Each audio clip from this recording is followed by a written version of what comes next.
What's up, family? How you guys doing today? Awad here, and today we're building a file backer upper. Let's get this done.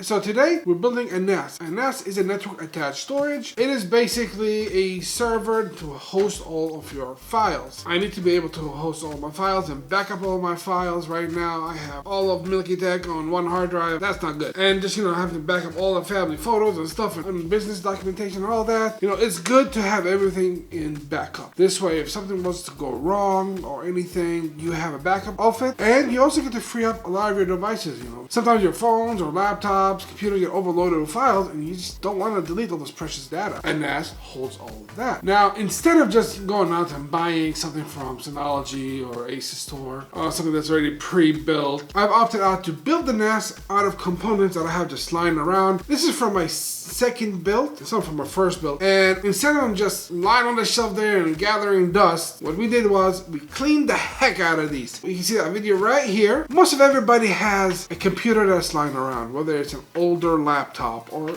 something that it's just in a closet. It's just out of date. Well, you can convert that into a server, into a NAS. So this is what we are doing today. And guys, before we continue, giveaway time. I want to do something a little bit different. I'm going to be doing a monthly giveaway. And January's giveaway is this 12-inch WiMAX low power display that you can just plug in almost anywhere. It's touchscreen. You can connect it via one cable and power it, everything. So you click via Type-C, you get power, display, audio, and touchscreen. This is an awesome device. And in order to enter this giveaway, there's a few things I want you guys to do. First thing, I need you guys to like and comment on this video, and then subscribe to my YouTube channel. Then go over to Instagram, follow me at Milky Tech, then comment, like, and tag 4 friends. Then go over to my TikTok, follow me at the Milky Tech, like, comment, and tag 4 friends, and that will enter you into our giveaway. The deadline for this giveaway is January 31st, and then I'll announce the winners shortly after. May the odds be in your favor. Let's get this done. Let's go over the components that I'm going to use. So to host all of our files, we are using this Cooler Master half-X case. I've done a review for this case, so link for it will be right here. So check that out. And now this is the motherboard we are using. MSI 980A. This is capable of SLI, Crossfire X, and hybrid SLI, where you can toss in the NVIDIA and an AMD card and run them together. Never really used that feature, but hey, it's cool. And the CPU that we're using is an AMD Phantom 2 X6, I believe it's a 1055T model. It is a hex core, which I think is going to be plenty of power to power this NAS. What else? What other parts are we going to use?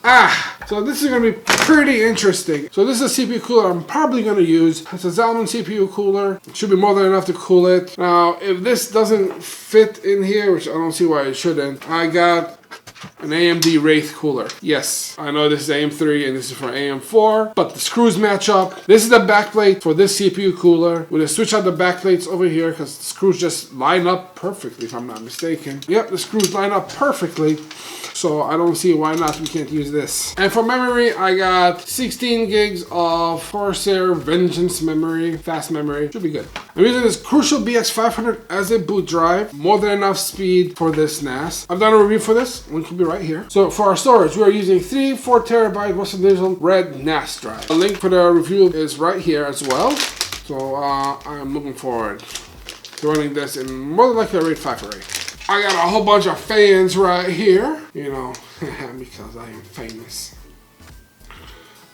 So if there's any place where I need to add extra fans, we have extra fans. For one of the hard drive bays, I will convert it into a hot swap bay, so we have extra room for extra drives. So that's what we'll use. Since nobody really uses a DVD or Blu-ray drive nowadays, might as well make use of it for this NAS. And to power everything is down here, Mr. Octopus with all his little legs right here. A Corsair CX 750 watt power supply. Nice, reliable power. Remember, do not skip out on your power supplies. Don't do that. All those cheap power supplies, they can't handle it and they go kablooey and you lose your whole build. Not worth it. Always go for something that is reputable and proven. I love Corsair. It's one of my favorite brands and it's not sponsored. But if you want to sponsor me, Corsair. Alright, so let's build this PC. Alright, so let's open open this whole case up. All the screws here.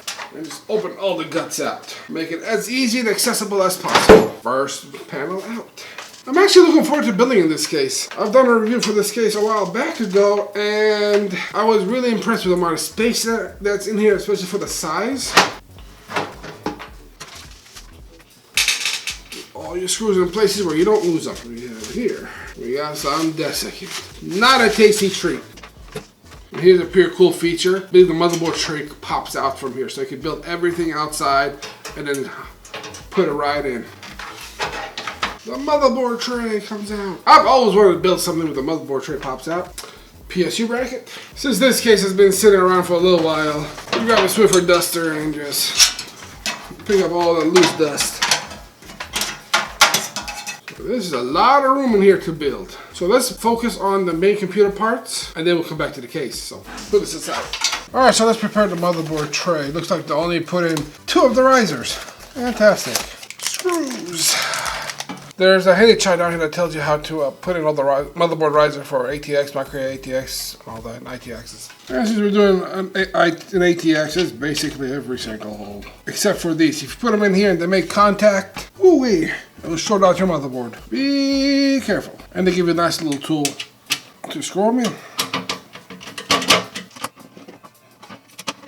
Make sure they're all tight. And now let's put in our motherboard.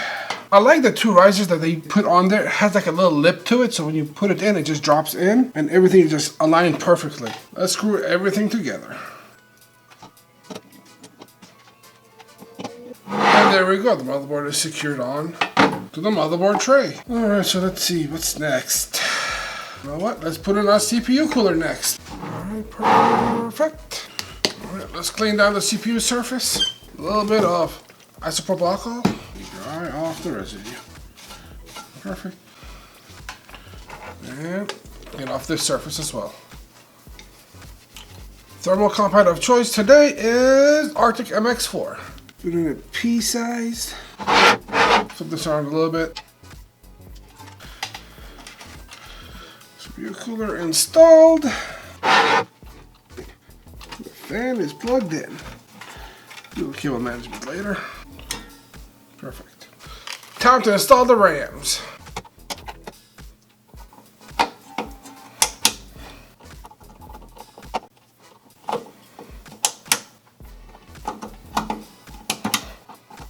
Alright, all the memories are installed. Get a case speaker. Speaker's right there. Alright, so before we continue forward, since we're at this stage right here, let's plug in the power supply and make sure that this turns on. We don't want to go ahead and slap everything in there and it doesn't work.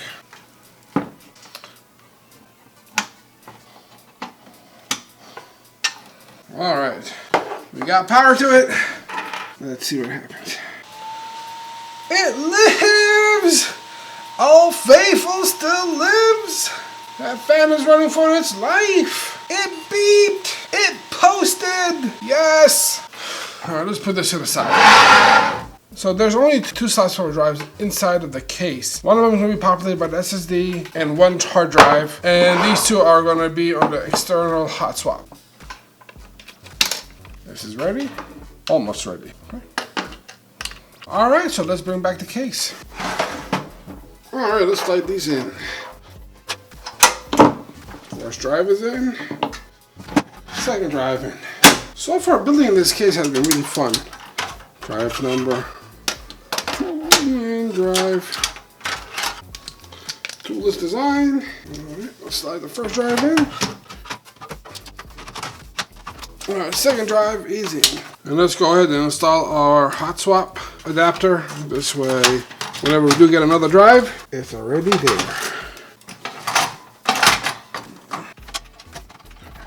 So let's install the PSU bracket. 4 screws to attach it. Alright, let's bring back the case. Plug in some cables. Put this set of cable in. So we're going to have a little bit color coordinated. Yellow is SSD. The reds are the 2 hot swaps. Yeah, that's as much color coordination as you're going to get. Lastly, connect one. Well, that's hard drive. And now let's slide in our power supply. Feed all the cables. Screw the bracket in. Yes, I know they're thumb screws, but I don't mind tightening these up a little bit harder than they should be tightened. There's a power supply, I don't want it to wiggle. Okay, that is a lot of cables. Let's get our I/O shield. Since we're not installing a graphic card,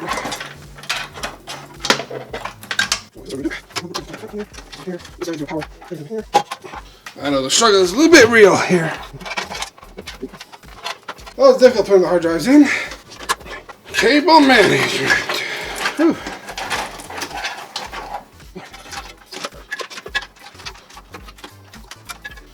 Whew. I think we could bring in the motherboard.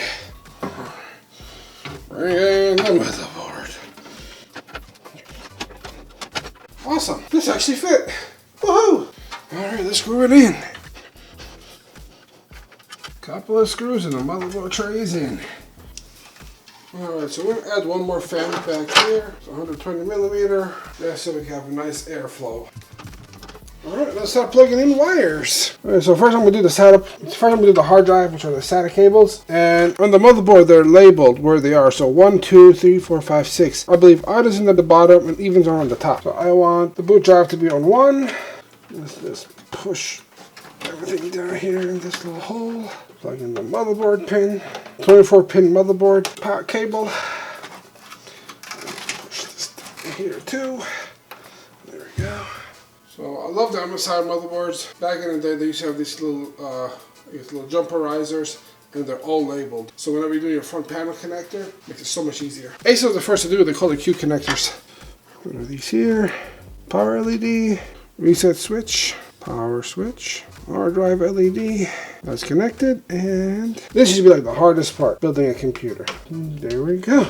Let's go ahead and connect our case fans.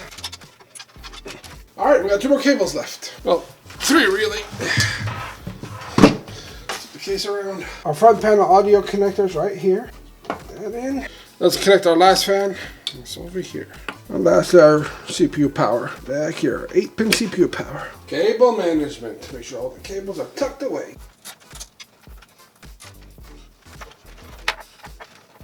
This cable I'm going to keep free for now. It's a USB 3 header. This motherboard does not have a USB 3 header, but I'm in the process of getting a USB 3 card. So this will add a couple more USB 3s to the back and allows me to connect the header to it. But that's for another day. So I'm going to keep this loose. And we're gonna use a high-tech tool. I know this is a NAS, so you really don't have to do cable management, but make it look good. I am really impressed with this case. This case has a lot of tie-down points, so it makes it super easy to do cable management and make the build look really nice. I know this is a little bit weird, but I'm doing it this way because I don't want this cable to get loose and start hitting the fan blade. That'll be very annoying. Alright, I think this is all of the cable management I'm going to do for this build. Alright, so we gotta take care of this cable here. I'm going to go ahead and I'm just going to fish it underneath the CPU cable, and I'm going to come around. I think that'll be the best way for it. I think cable management is good. Again, this is just a NAS build, so it doesn't have to be great, but I just want the cables to be away. Okay, I think we are good to go now. Let's go ahead and button her back up. This side is on, this side is on, and the last side. Alright, so we're done building the computer. Let's go on ahead right now and install TrueNAS on here so that we can go ahead and get our NAS up and running. Alright, moment of truth. It is alive. Alright, let's go into our BIOS. Looks like all our hard drives are there. Perfect. Our CPU has been detected. Yes, it was a 1055T, like I said. And we got 16 gigs of memory. Perfect. Yeah, we're gonna floppy drive. This is the old BIOS. You know, our BIOS nowadays are called UFI, which is the newer standard. This is back in the day. CPU features, virtualization, let's keep that enabled since this is going to be a server. Okay, so chipset features, boot sequence, yep, just the way we want it. Boot from the SSD first, boot from other devices, yes, and then trusted computing. It has TPM, so I'm going to enable the TPM support. Go to it. ACHI.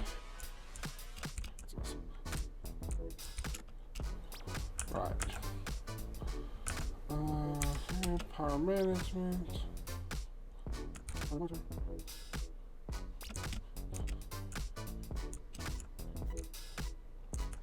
Green power, keep that in auto. We're not doing any overclocking, but let's see.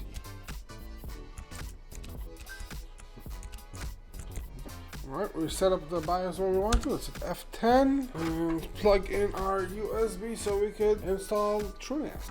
Okay, so let it boot from there. Beep. Welcome to Grub. Alright, I like Grub. Alright, so let's do the installation. Select the first one, continue forward, and now we wait. So in this video, for the sake of time and the length of the video, I'll make a separate in-depth video on how to install and set up TrueNAS. For this video, it's going to be just a basic overview. So let's install. All right, so select our SSD. That's going to be our boot drive. You need to select this one. Hit spacebar to select and hit enter. Now it's going to ask you, are you sure? So it's going to wipe everything down and format everything. So that's what we want. Yeah, and here it's telling you want to install it on an actual drive that's interfaced to a SATA, SAS, or NVMe. USB flash disks is discouraged. If you have to, you can install it on a USB storage, but it's discouraged. I'm guessing because you need all that performance that you will get from a performance and stability from an actual SATA. Hit yes. I'm an administrative user. Now it's going to ask you for your password. So now you put in a password. Don't put a weak password because you don't know where to log into and see all the information. Sure, create a swap partition. And guys, if you have any kind of tips and to make the installation easier or better, please put it in the comments below. And now the night watch begins.